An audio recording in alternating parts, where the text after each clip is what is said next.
well, I was living it for a really long time. Yeah. And so I was really vocal about it on social media because I wanted to share these solutions. I had all these solutions and that worked for me. Like not like I figured a bunch of shit out. Like I didn't do that. I found a bunch of people that knew what the hell they were talking about. I sat down, I shut up and I listened and my life changed, and it's in a lot of ways, it's similar to a lot of the stuff that Jason Bachman has had to say, you know what I mean? Like there was a lot of getting in touch with the higher power. There was a lot of like learning like the difference between being religious and spiritual, and like how I felt about spirituality, how I feel about religion. There was a lot of things that would have initially gotten my way, but I guess I got a little tangential. But to answer your question, as far as it pertains to me being around the vices that you're trying to get off of whenever you are moving through early sobriety, drinking was something that I quit because it was addictive and it was shitty and it was bad for me, but it wasn't something that I quit because I was ever like, I can't stop drinking.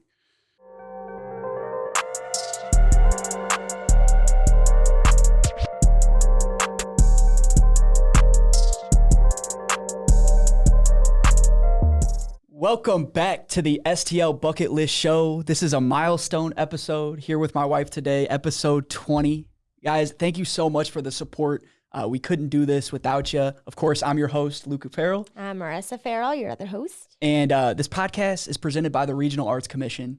St. Louis is an arts town. There's more people that come to St. Louis for arts and culture than sports, and that might surprise you. So, and of course, as always, we're recording this podcast here at Half Coast Studios. Matt on the ones and twos, cutting it up, distributing it to YouTube, Spotify, Apple, and more. And we're just happy for all the support. Milestone episode number 20. So let's dig right into it. We got a very special guest, one of the coolest dudes that I've ever met here in St. Louis. One of the most interesting men in the city. I've ran into him over the last 3 years, just at random events. You're always out supporting St. Louis and supporting people that do dope shit in St. Louis. So we got Mac Curran in here, DNA Mac on Insta. Welcome to the show. Hey, thank you guys. It's good to see you guys. Wow. I don't know. I'm so excited to be here. You said most interesting man, and I actually took a little offense before I listened to the Jason Bachman episode. I took a little offense because I was like, I wanted that to be my tag, and then I listened to it and I was like, this guy is the coolest. He's the coolest dude. Could have been. So I think yes. That's why I say one of the most. But I would definitely give it to Jason. I don't know. After I heard a few years to get there. After I heard his, yeah, I got just a couple. I don't know. That's dope, man. So welcome to the show. How you been? I'm lovely, man. I'm absolutely lovely.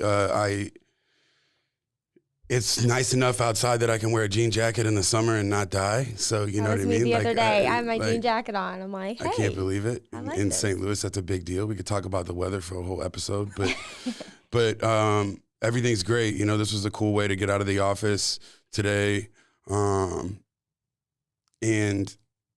I obviously did my homework, so I listened to a couple episodes and that I hadn't already listened to, and I was just, I'm really kind of invigorated by what you guys are doing with the show, so I'm excited. Thank you so much. That means a lot, and we've been wanting to do this for a while, and getting to do it with Marissa is just extra special because the prep that we do, that homework, like doing that with somebody that you live with and being able to study guests, and we really just want it to be real, raw conversations. And how do we do that? We let people be themselves. If you want to curse, you can curse. This isn't the media. This is the new media. This is the way that people want to consume content. So I seen you brought some gifts for us. Oh yeah, I did. I seen you brought us some swag. Yeah, so you snuck in here with some gifts. I did. I wanted to. I wanted to make sure that I represented the brands well. I came bearing gifts from the brands that I represent that you guys are familiar with already. You got the Daybreak bag. I have this bag. I wear this bag to work. This is the perfect farmer's market bag. Yeah, so I brought a couple little things, and I know that some of that stuff you guys might already have, so feel free to give it to somebody else. But there's also some stuff in there that I know you guys don't have. Oh yeah, this is amazing. Stickers are always amazing. And one of is which this hoodie right here is the RNG collab. Oh my gosh. Oh, I love this. That hoodie was so dope. She's dope. She does great work. Yeah, I met her Rosalie at Star Bar that night. Yeah, that you she guys does had them out. incredible So work. soft and so cute. And that's a Yeah, and girl it's size, hand too. dyed. Yeah. That's perfect. This is so nice. So she hand dyes all these, and then they. Oh, really? So Yeah, you had to and then- buy the Yeah, hoodie, this get them dye- all hand dyed. Yeah, it was an fun though. expense. She knew what she was doing, man. It was awesome working with her. Yeah, so that's ice dyed. Yeah, Ice dyed. yeah. I've learned all about it now. Tell me I'm an about expert. what ice dyeing is. It's Just what it sounds like. It's like- like tie dyeing with ice. You just She put- puts you- dye. She puts dye in ice, and then Ice cubes on it. yeah, it's crazy. And let the cubes do the work. That's cool. Yeah, that gives it a different look for sure. I love it. Oh my gosh, that's That's awesome. special.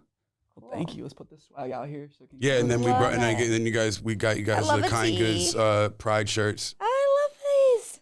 shout out Pride. Yeah, Got a these little are Kind awesome. Goods Oh, hoodie. cool. Front and back. Man, we got hooked up. Yeah. Suede You know, was the heckling. perks. Suede was heckling us. We went down there and took some pictures in the Grove because we did a little event down there. And Yeah. Did you? well, Suede wasn't. And Suede, some Suede supporters were heckling us on IG, giving us some trouble for.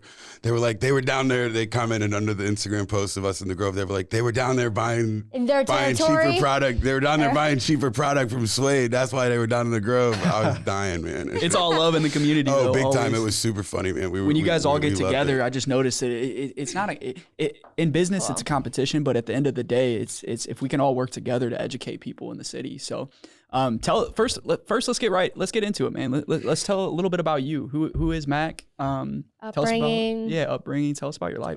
So I'm born and raised St. Louis, U City.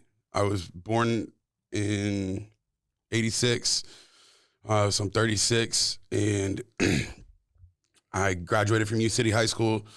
I spent most of my time in and around.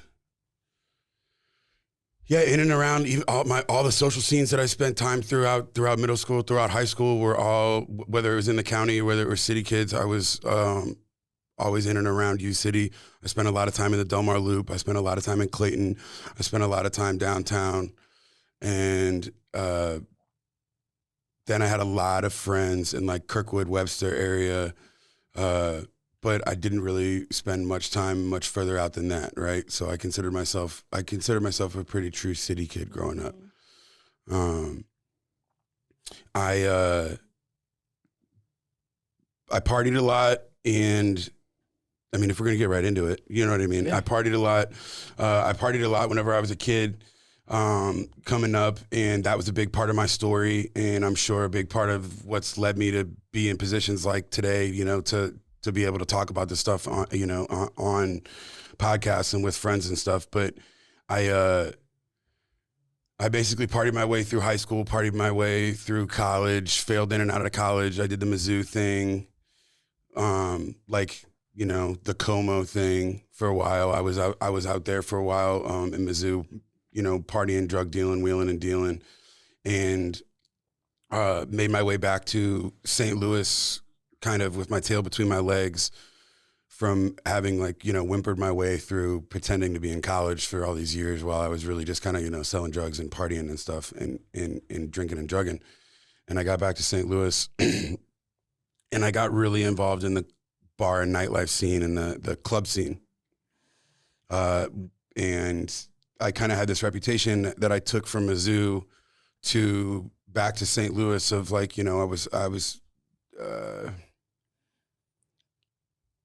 I'm trying to find a cool way to say promoter because I don't want to be considered a promoter ever. But at that point in time, I mean, that's what we were doing. We were promoters. We promoted events, we promoted clubs. If we bartended, we promoted where we worked. But, I was a shepherd of sorts and could get the Mizzou kids to go different places whenever we all got back home and stuff. So I started working at places that are now closed that were meccas like Harry's, and then places that are still open under different ownership now, but still open that do great business like Pepper Lounge, places that have closed like Mandarin. But I did all these Mizzou events and I got really involved in a nightlife scene, and that kind of got me my bearings around St. Louis. And that combined with having this kind of network of just having been blessed enough to have a really diverse upbringing growing up in U City, being, being a kid whose parents supported him doing a lot of different stuff and going a lot of different places and having a lot of different friend groups. By the time, you know, I was, I don't know, 25, 26, I was, you know, managing and operating a lot of these places. And my, you know, I had a really great network. But I was miserable because I was, you know, because of drinking and drugging, obviously. So that led me to getting sober in 2013. When I got sober in 2013, everything kind of changed from there. And that's closer to the guy that like you probably know now, right? Is whenever I first met you, was I wasn't even working for Wheelhouse anymore, was I? No, I don't think so. Right, This was probably like 2019. Yeah. So when I met, oh yeah, you were doing you had just started Mango, and I had just started Last Day Creative. Yeah, for sure. Okay, so, so trying to make a couple long stories shorter, you know what I mean, but keeping the meat and potatoes, I guess. After I got sober in 2013, I had all this kind of expertise in the bar and nightlife scene, but was like, had kind of sworn it off because I was sober now and I was active in AA and I didn't do anything. I didn't know mind or mood altering substances other than coffee and nicotine, basically, you know, and way too much sugar. But, my friends from college opened up Wheelhouse Clayton, and they asked me for some help, and like they asked a bunch of our friends for help, not just me. They asked like for insight on stuff, you know, advice to come in and check the place out, this, that, and the other, give feedback, this, that, and the other. And we basically lived up at Wheelhouse Clayton for the entirety of my first year sober. When they opened up Wheelhouse downtown, they asked me to come on to help staff and basically like consult in a bunch of different areas to try to like, you know, put the right pieces in place for Wheelhouse downtown to thrive and help them find some, you know, like assistant managers on down, everybody from the kitchen to door guys. Just come in and just start this up and get it right. To help them get rolling. And I did that. I talked to my sponsor in sobriety and was like, my sponsor in AA, you know, about my sobriety as it pertained to working in the nightlife industry again. And, you know, and he was like, you know, I did it, you know, if you put these things in play, blah, blah, blah, you know, it can take care of itself and you can have a successful and healthy life, you know, being sober and working in the entertainment industry, you know, if you do it right. So I did it for a long time, without any real intent of ever doing it at all. All of a sudden, I was running all three joints with Geo, Midwestern, Start Bar, and Wheelhouse. And that led me to find my way into the kind of marketing and stuff that I'm, you know, in love with now, the content creation, right? Working with the people. So running Wheelhouse, you know, there was a lot of that stuff. The bar management side of it that, you know, that I was good at, but didn't like doing anymore, that sort of stuff. But all of the working with all the people, all of the content creation, all of the shoots, all of the ads, all of the promos, all the stuff we did for brunches, all of the decorative stuff that we did for Halloween and all the events, all the one-offs, all the collabs, the hysterical captions, running the social media pages, building up Wheelhouse Nightlife as a secondary account to kind of like be more risque, right. You know, like doing all these things. You know, we developed this kind of marketing called FOMO marketing, where it was like we had to battle against people hating that they wanted to spend all their time at Wheelhouse.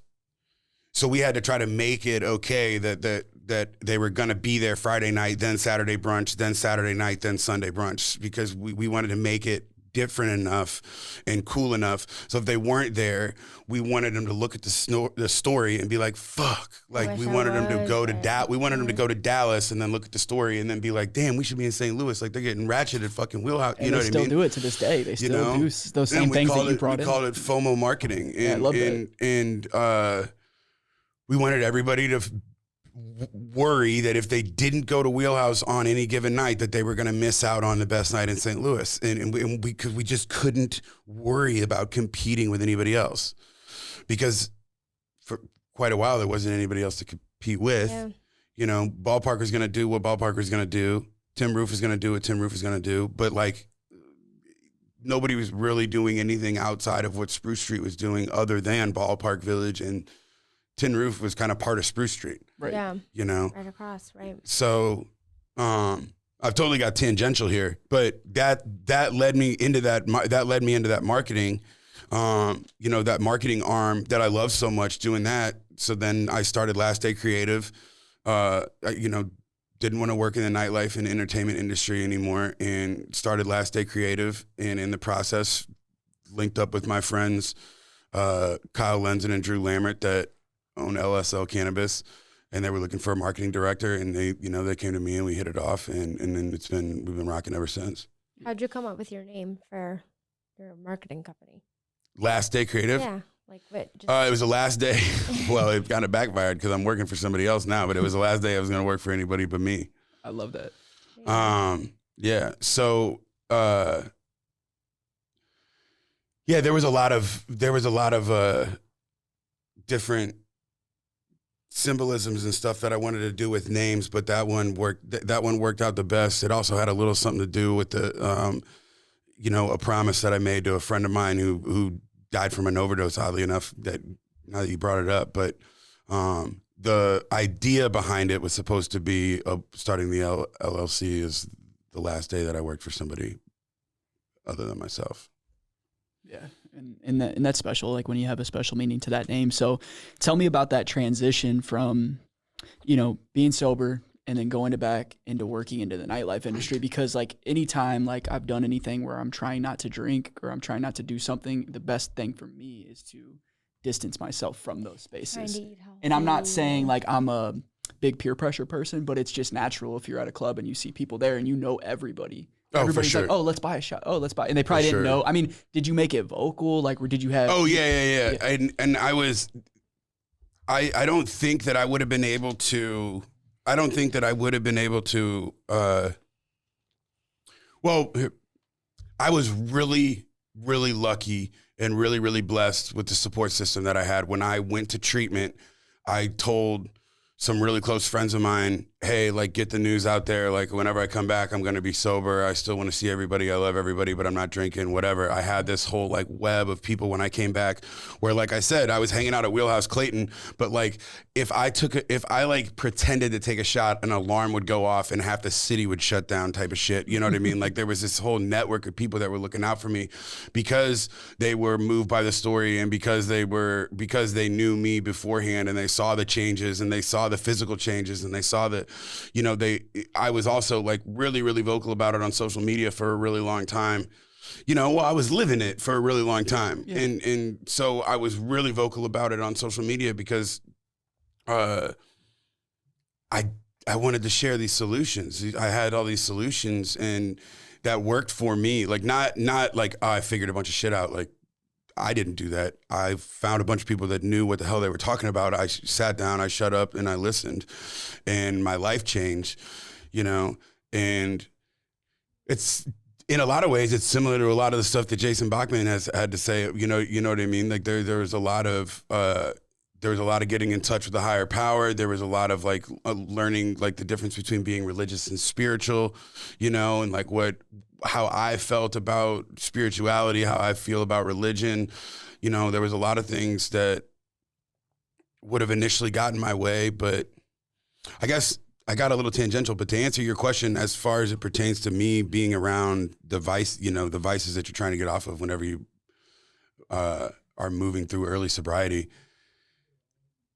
drinking was something that I quit because it was addictive and it was shitty and it was bad for me, but it wasn't something that I quit because I was ever like, I can't stop drinking.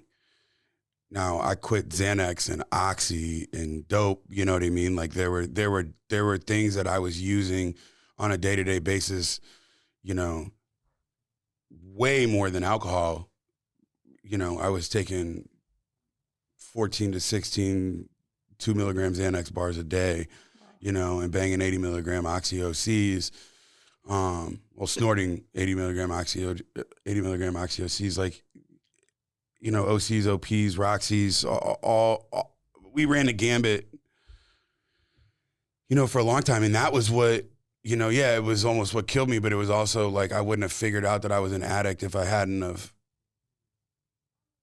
you know, if I hadn't have found those things. It would have taken me a long time. And it probably would have been like a big messy alcoholic thing where like, if I'd never found hard drugs, I would have drank my way into like maybe never thinking that I was truly an alcoholic. You know what I mean? Like my rock bottom, I had to like hit it hard with this other shit to hit my rock bottom because like I wasn't going to do it with on your own, you know? Yeah.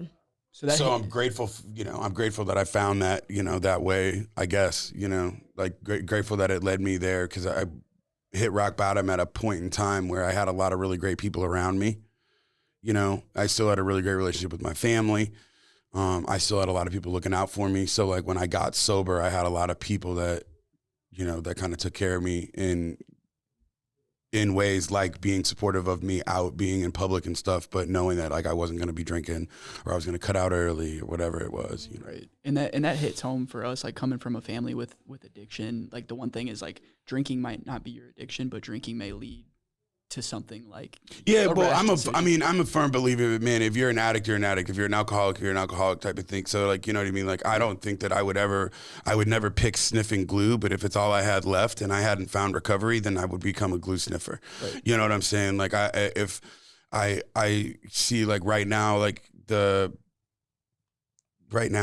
people are, we just talked about it yesterday. The CO2. What is it? Air dust. Nah, nitrous. Yeah, I'm sorry, I blanked, but like whippets, right? That there's been more whippet overdoses and nitrous overdoses this year than there has in like 20 years. And I, you know, on one hand, you know, you think like, what the fuck? Like how is this even possible? Like what? Like somebody's snorting that much of a gas and feeling goofy enough for long enough that they overdose on it. Like what the, you know, but when you feel that badly, anything that helps you escape that feeling or fill that void, you know, is what it is. So it's like, it doesn't surprise me that people fucking, you know, that people huff paint or right. You just bath salts or whatever the fuck it is, you know, right. Like people are going to find a way to not feel badly. Yeah. And that kind of leads into mental health. So I listen to your podcast because I do a little bit of homework myself too. So one of your episodes, it might have been the first or second one, you came out and you were talking about mental health. And I've seen you've collabed with some organizations in St. Louis. So do you think the drugs led to the mental health or the mental health led? Like tell us about, you know, what being an advocate for mental health means to you. Oh yeah, you know what? That's important because let me say this. I haven't felt that great about myself and the work that I have been doing or the lack thereof for a while now. So I didn't feel really worthy of coming on the show. And I can feel it even in talking to you guys so far, like that I haven't really like felt like I'm not really at home yet. I'm not really comfortable yet. And that's like really new for me because normally I'm like bang, bang, boom, like let's do it. Like, you know, but listening to other episodes, I placed a lot of pressure on yourself. Yeah, for sure. Yeah, you know what I mean?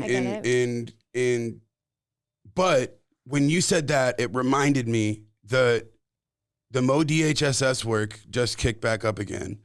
So I will be doing Mo DHSS again. And that's the quote that you're looking for, is that, you know, for the longest time, I thought that if I got my mental health in check, that I could drink and drug like a normal person. But what I realized is that if I could get rid of drinking and drugging, that my mental health, you know, that I could then get my mental health in check, right? And I don't know which came first, the chicken or the egg. Well, I know which came first. I mean, it was the mental health stuff for sure. It was the ADHD as a kid.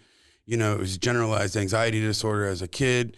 It was, you know, figuring out what was and what wasn't depression.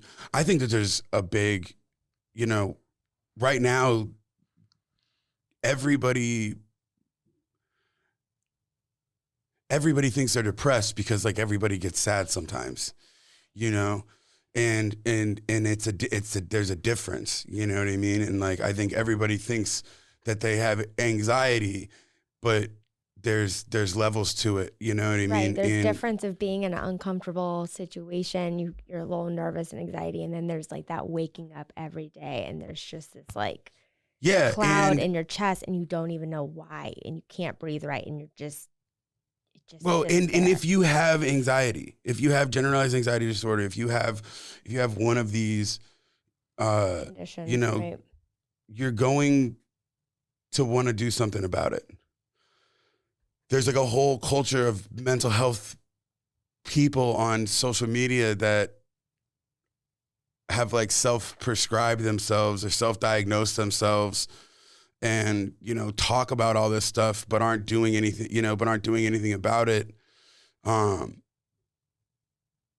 I think that breeds a lot of people to like, you know, first of all, not take it as seriously because they're like, oh, okay, I can get my solutions online because like I can listen to these doctors and I can listen to these people on YouTube and I can do this and I can do that, you know, or like I've graduated from therapy kind of thing, you know what I mean? Like, you know, not holding themselves to that level of accountability anymore because they've gotten to a point where they're the smartest person in the room, you know, in most of the rooms that they're in now. So they don't think that they need it or they're not challenging themselves, whatever the case may be. Like I've been guilty of all of that at different points in time, like for sure.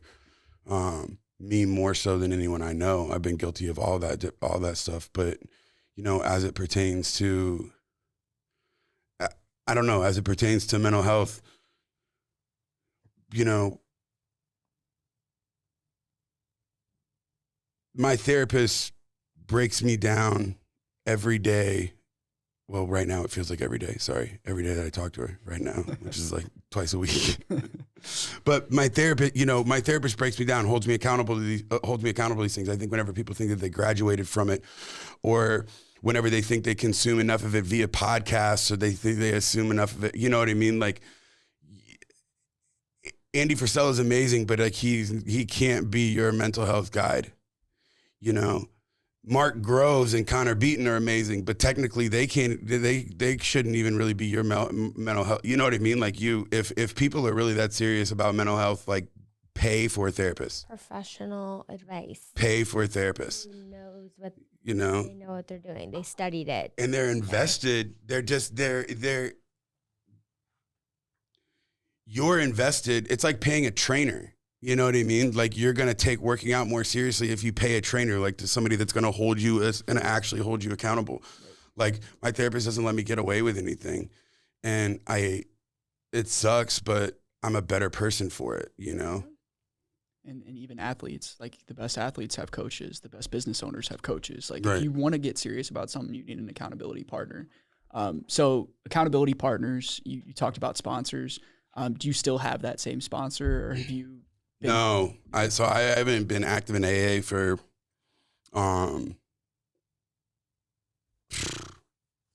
8 months, probably 8, 10, 12 months. Yeah, I'd say 10 months or so. Haven't been active in AA. And that's just something that for me comes and goes.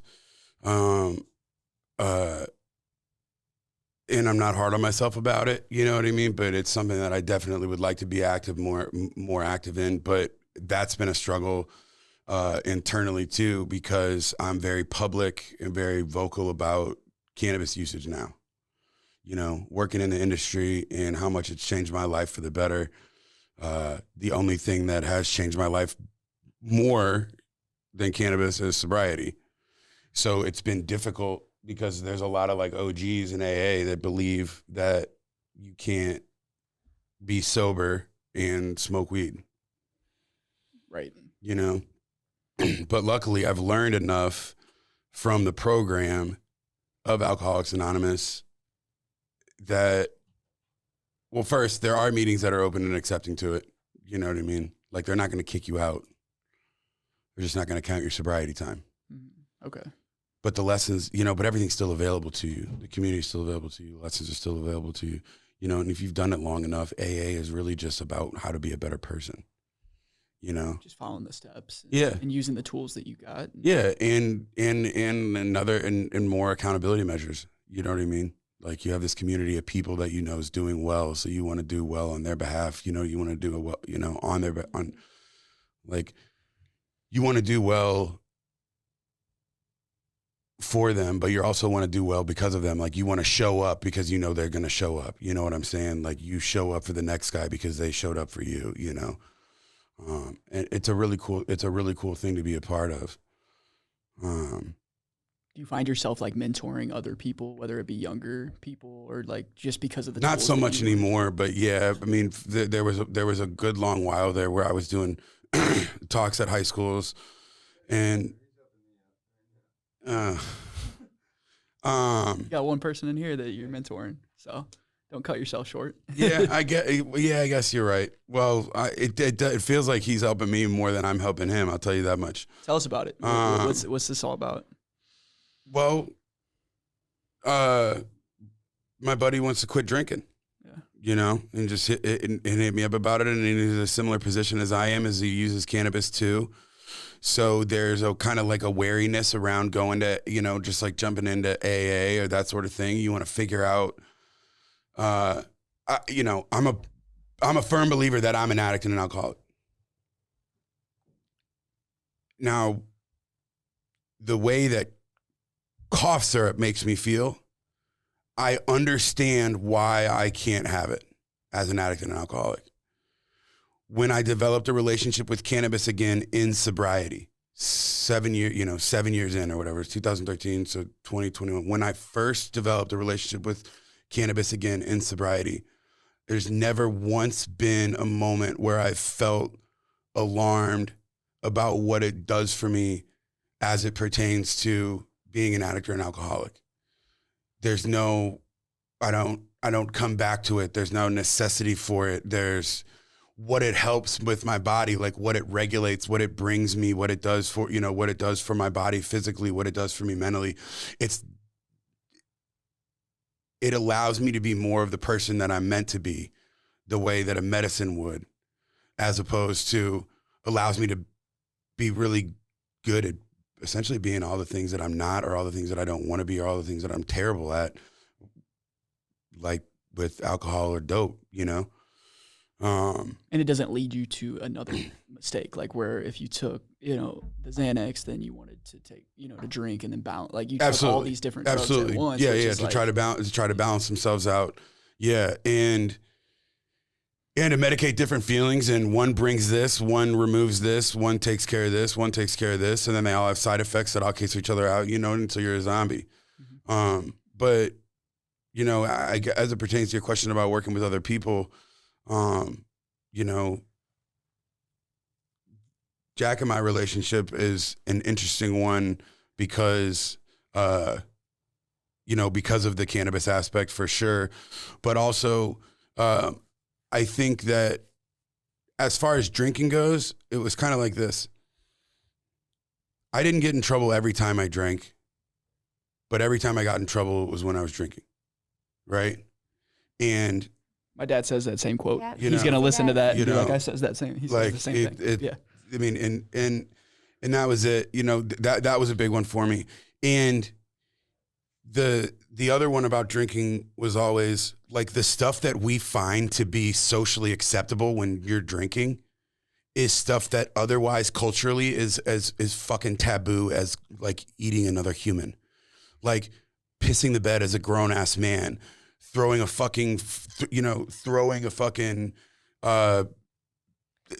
picture frame across the fucking room, you know, across the room and breaking your fucking TV, you know, getting up in the middle of the night and pissing in a drawer instead of pissing these things that like people do whenever they're drunk as adults, fighting women. aggressively fighting, like fighting your friends, the amount of money that you spend, neglecting your pets, all sorts of shit that we did whenever we were drinking, that like if we did it stone cold sober, we would beat the shit out of ourselves for it. You know what I mean? And so, that was another big one. That was another big one where, I guess when people reach out now, depending on the degree of help that they're looking for, most of the time I think I pass them off to like qualified medical professionals, to be honest with you, because I know a lot of good ones, but I don't have much to offer anymore. Like I'm not active in the program or sponsoring people. There's a lot better people to look up to than me, but my journey certainly has put me in contact with a lot of really, really, really cool and really, really talented individuals within the mental health space, that has definitely,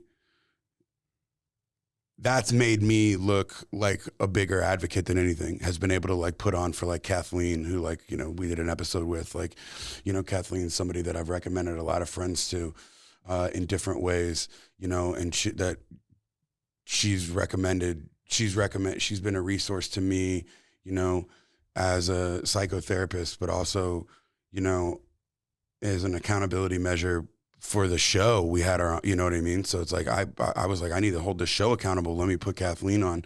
That's how I feel about most mental health conversations. I'm like, I need to hold myself accountable to the standard that if this is a conversation with Kat, would that work? You know what I mean? Like, would I be saying that kind of thing? Mm-hmm. Which is why I've been kind of quiet about it on social media too, is because, I'm not,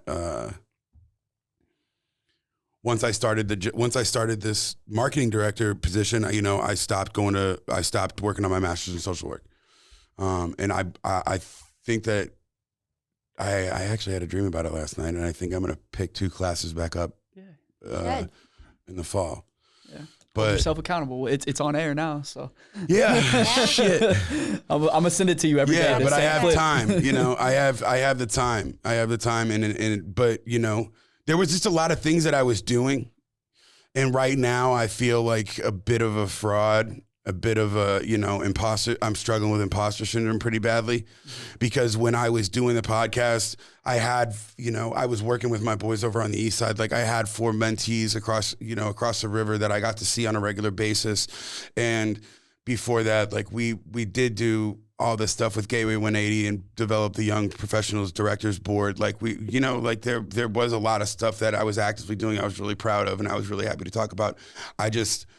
This cannabis stuff has been so fulfilling in so many ways, but it's been where I've put 95% of my focus, because the hope is that once we get the gears turning on these brands, then we can start doing philanthropy. Then we can start doing cool stuff. You know what I mean? Then we can start talking about Daybreak doing drives, and then we can do collaborative stuff that gives back, that actually gives back, and actually, you can put the money into something directly, and you guys will get your hands dirty and go do the work too. Yeah, for sure. And we have a staff that we can put to work that wants to do that kind of stuff too. You know what I mean? So that's that's why the focus hasn't been on it as much lately, and I've been a little bit hard on myself. I was like, what, I was thinking about it on the way up. I was like, what the hell am I talking to these guys about? I don't do anything cool right now.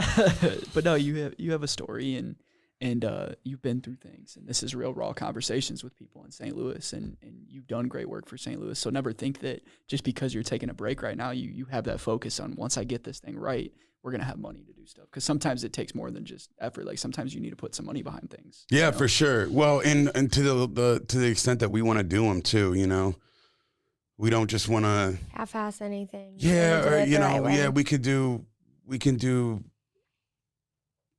roadside cleanup, but like there's all these, we need to be operating in opposition of our privilege, and as a brand with mostly white people in it, well, That's not true. But on the executive level, mostly white people, we are trying to be really conscious of that. And it's really hard whenever like we're all balancing plates, trying to do a million things at once. And we're also like the perception is that like we are a corporation and we're doing so well because Kind Goods looks so well and Daybreak looks so pretty and the events have gone off without a hitch and all that. And this is like we're this corporation that should already have we should already have a charitable foundation and we should already have all these things, and we want to, and we talk about them every fucking day in different meetings. But what happens before and after those meetings are 9 million other fucking meetings for all these other different things, because there's really only like 8 of us. Mm-hmm. You know, it's not like an actual corporation. It's 8 people. It's a startup. Right. You know, but you want to be about social equity and you want to put your money where your mouth is, you know what I mean? And that was one of the things that I didn't like working in the entertainment industry that much, because it was really hard to like, okay, cool, we're going to do like another fucking pub crawl for dogs. Okay, great. Right. Like more fucking privileged drunk people down here pissing on fucking the side of buildings and stuff in the name of dogs. Stray rescue, yeah. You know? And God loves Stray rescue. Like, don't get me twisted. Like, I had a great relationship with them throughout that entire time working in entertainment and nightlife. But like, you know, there's a means to an, you know, it's a means to an end, certainly. But like, we want to like actually impact change, you know? Mm-hmm. And to do that, yeah, you have to have capital. Facts. Absolutely. That's inspiring. So I wanted to get into what you're doing now. So, you know, you talked about how cannabis changed your life. And I think we spoke one time like about like how at first, because you built this following up on Instagram with these people that followed you for certain knowledge that you didn't want to post about cannabis for a while, like while you were getting into it. So tell us about how hard that transition was, just telling like, you know, the people you knew from sobriety or your family. I mean, what sold you on the idea of like, this is what I want to do. This is the next step for me. Well, honestly, originally the beginning of it was I was trying to have integrity while working in the industry, you know, and I don't mean that like in order to have integrity to work in the bar industry, you need to drink. So like in order to have integrity in the cannabis industry, you need to smoke. But I was doing my due diligence on understanding and learning about the plant. Yeah. And everything that the plant did was everything that I needed help with.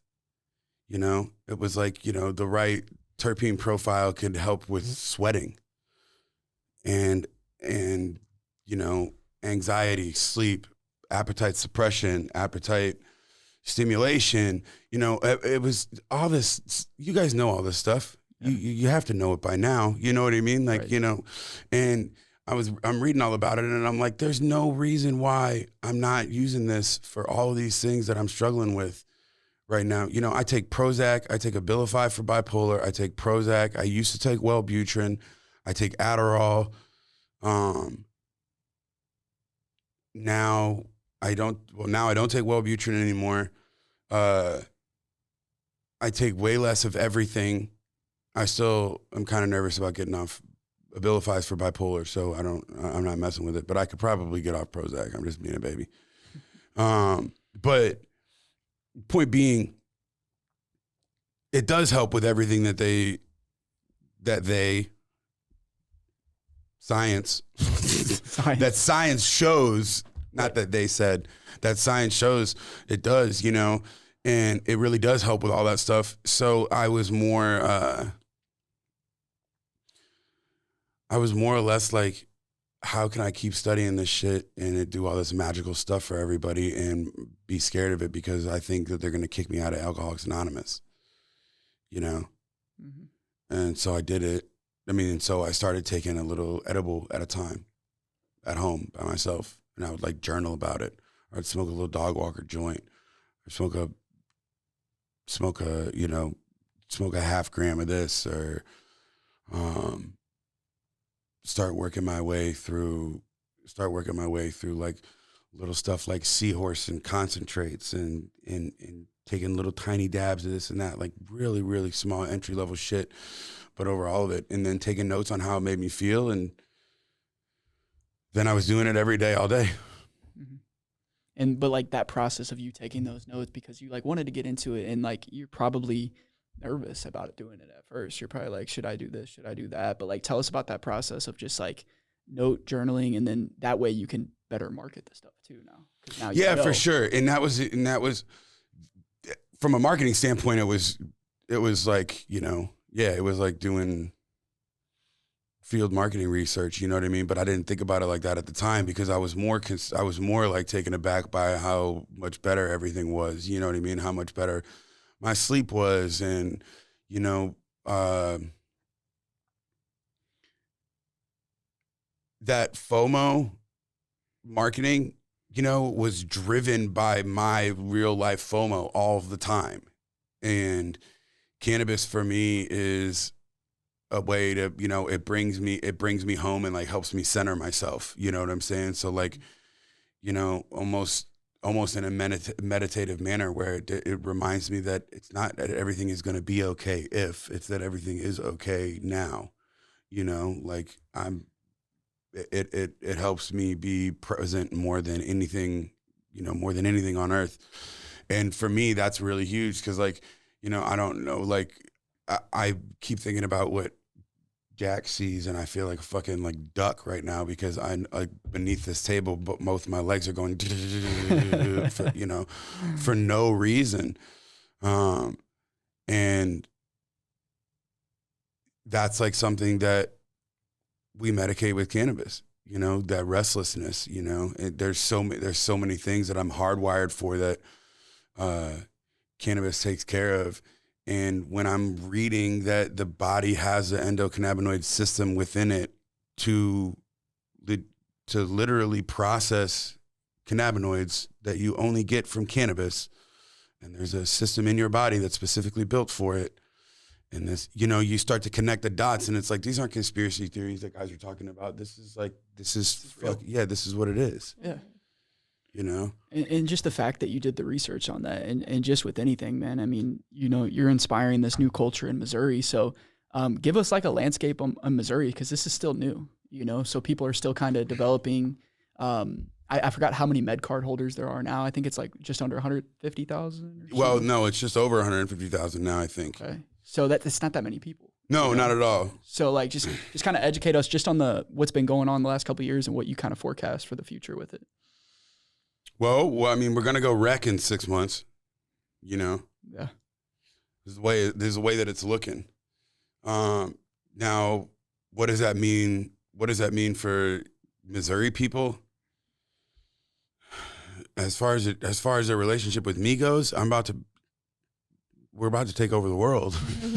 You know, when we can start giving out samples, and we can actually start participating fully in, you know, in events and at events, and we can start actually having a presence, and people can, you know, pursue their love for this stuff without persecution. I mean, now, what does that mean I don't know what it means for you know, I know what it means access wise for everybody, but as far as licenses go, other than the social equity licenses, they're not adding any more licenses, you know, other than the micro licenses, they're not adding any more licenses. We're going to see an influx of new owners because guys are now just starting to pay their taxes on everything, and they're going to see that this wasn't worth it for a lot of people. So there's going to be a lot of changes in ownership. You're going to see a lot of out-of-town groups that figured out ways to get in through, you know, being minority owners with local guys, and you're going to see a lot of licenses change hands. But generally speaking, for it going recreational for the like people of Missouri, I mean, it's just going to be fun. I don't know, as far as a race to the bottom goes, I don't know what it's going to take for prices to be able to compare to the legacy market, though. You know, if you have a good dealer, it may not affect you at all, you know? Right. And that's what probably people see in these other states like Illinois, which is recently, it's like, why would I pay $70-something for an eighth after tax when? Yeah, and Missouri's promised to do a lot of different stuff. Missouri's promised to do a lot of stuff differently than Illinois. Not go over 20% on tax, you know, and pricing is better. But at the same time,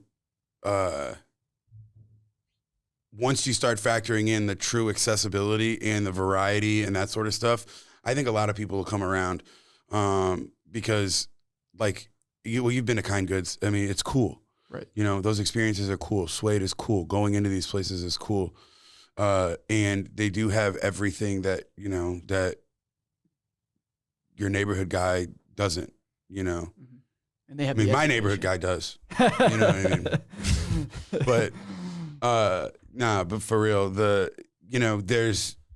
it's a cool experience. You know, it's experiential too. You know, it's an experience, and it opens up to that group of people that haven't been in the legacy market for 30 years. That are like, okay, now it's like I'm a retired nurse, doctor, teacher. Like, and you guys have done videos with retired teachers. I've seen. And for sure. You guys want to touch on that? Like, okay, now like I'm a teacher. Like I can drink alcohol every day, and nobody's gonna bat an eye.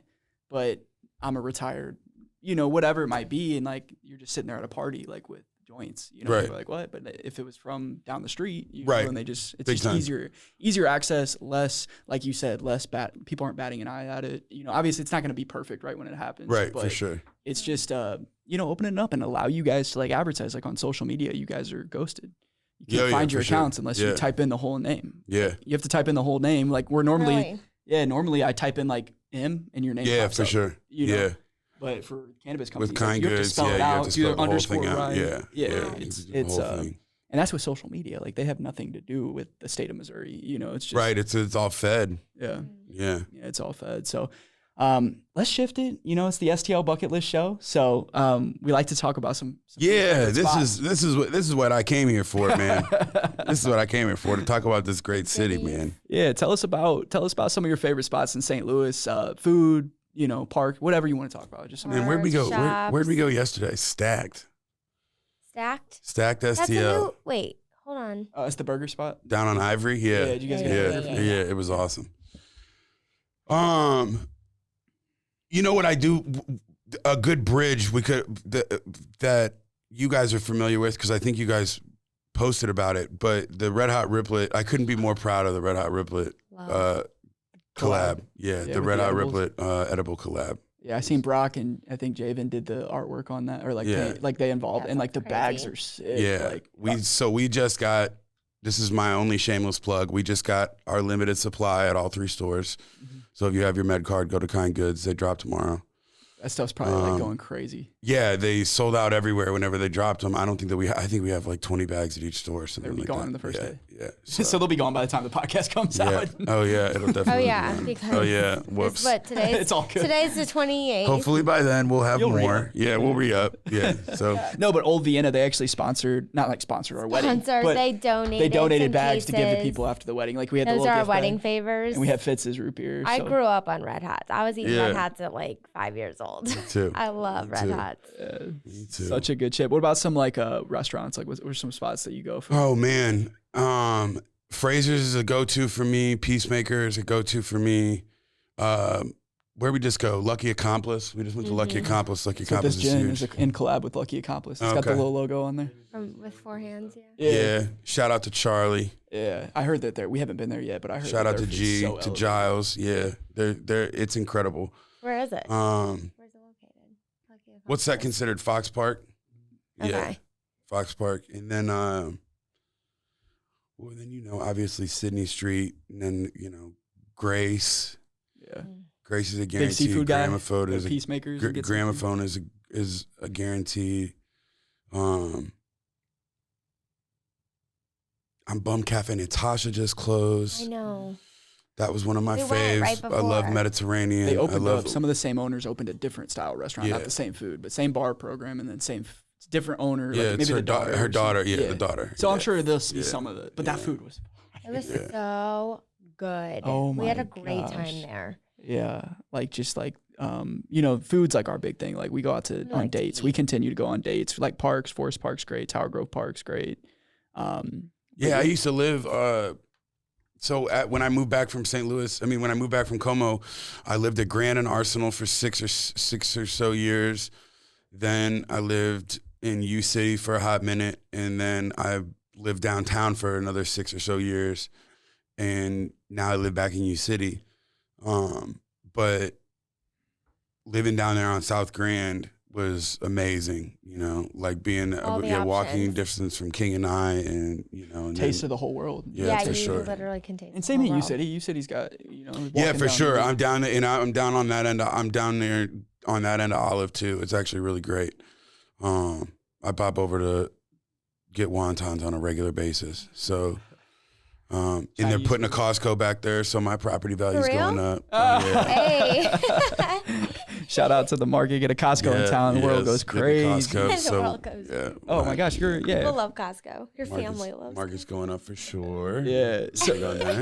So I kind of wanted get you a Costco to go back to like a real moment, just because I know there's going to be a lot of people of your like community that you know, and then a lot of people that haven't heard about you that's going to want to talk about that moment, because there's people that are struggling right now with addiction, whether they don't know it. A lot of people don't know it, that they're struggling with addiction. But like, was there like you said that rock bottom, that aha moment where you like woke up one day and you're like, I'm done? Or did something like traumatic have to happen for that?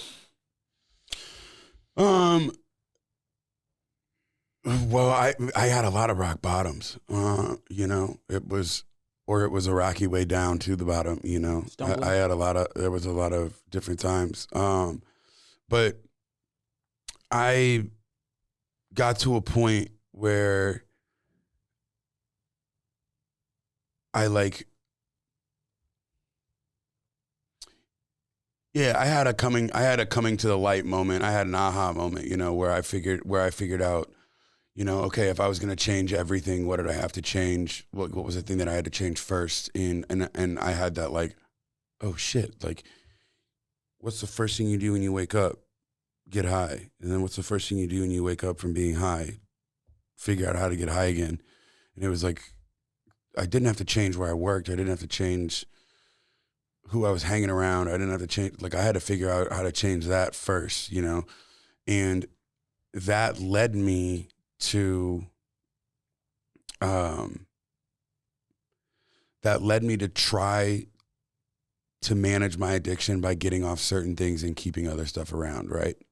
So I was trying to kick Oxy and Xanax, or I was trying to kick painkillers and Oxy and keep Xanax, not drink, but like take the things that I thought that I needed and get rid of the stuff that I knew that I didn't need anymore, because like I wasn't in physical pain, so I should get rid of Oxy, that kind of thing. And it basically just, you know, I was completely ate up. It completely twisted me up mentally, and I tried to kill myself. And I tried to kill myself once by putting a gun to my head. I tried to kill myself once by overdosing. And obviously neither time went as planned. And that, you know, it wasn't Denzel in Man on Fire, you know, where he figured out all of a sudden he had a purpose or anything like that. I just feel I have a harder time talking about it as a moving thing now, because I don't feel like I'm living up to I'm living up to it. You know what I'm saying? For a long time I did. For a long time I did feel like I was doing a lot. I was giving back a lot, you know, and I was active in the program, that sort of thing.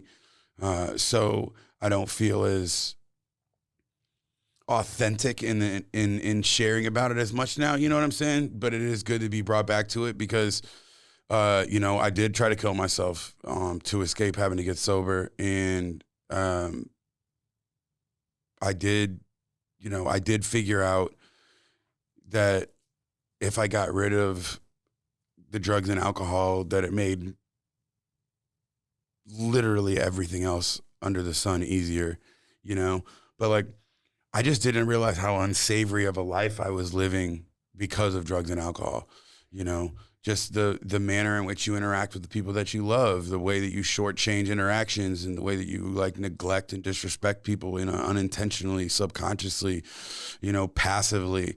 You know, you neglect your parents who love you, you know, look out for you, neglect your close friends, that sort of stuff, you know. I just didn't really realize the extent to which it was affecting the rest of my life until I removed it. And then it was like, oh shit, everything's pretty goddamn good. You never had like if I don't stop, I'm going to lose this, or I'm going to lose. Nah, what? I was really lucky. Mm-hmm. Nah, I was trying to figure out what I needed to do to change my life. And I was like, okay, I can get back in school and I can go to this and I can do this and I can do, and then I was like, okay, now what about and then right as I thought, what about I was like, damn, bro, you spend all day getting high. Like, that's literally what you do. You're a dope fiend. And then I was like, yo, that's lit, because there's solutions for that. Like, I thought, up until that point, I thought it was all mental health. So, like, I thought that I was like a fucking basket case and that there was no help for me. I had no idea that it was drugs and alcohol. So, like, when I figured out it was drugs and alcohol, I was like, oh, shit, dope. That's cool. I'd go to rehab then. Maybe that'll help, you know?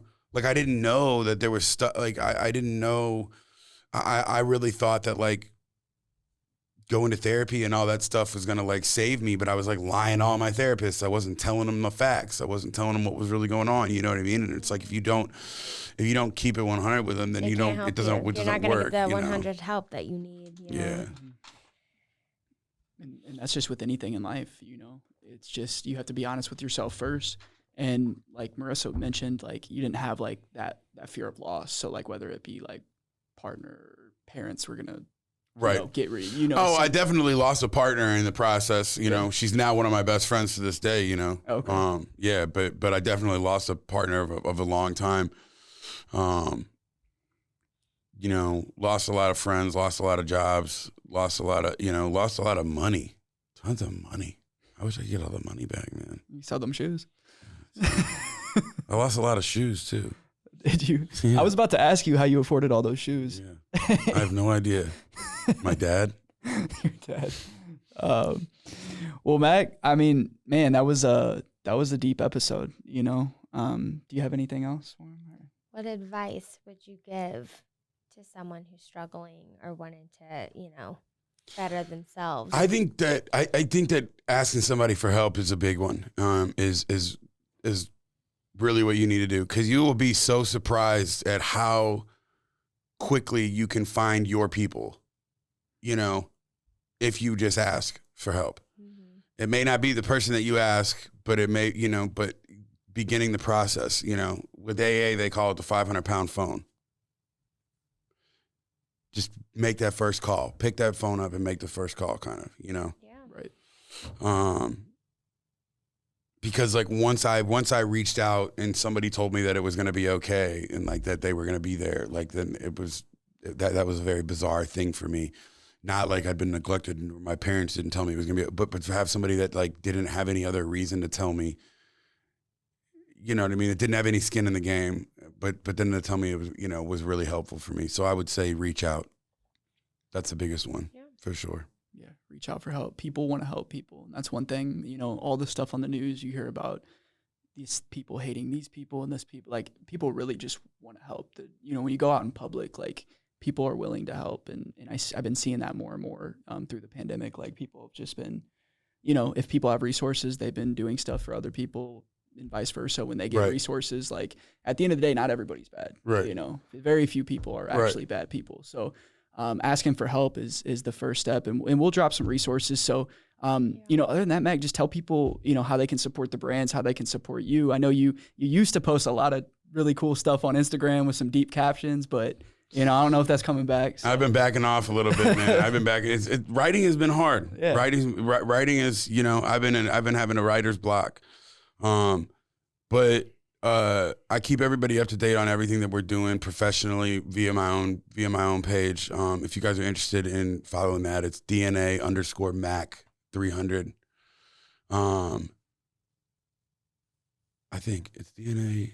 Yep, no, that's right. I don't know how it's people DNA remember their It's DNA. username. It's DNA_Mac 300. Yeah, for sure. That's right. And then Daybreak, Kind Goods. You guys got some new brands coming. Yeah, we do. We have 2 new brands coming, Pinpoint and Good Taste, that are in the pipeline that I'm really excited to start to get to share with people. Good Taste is our edible brand. Pinpoint is our vapes and concentrates brand.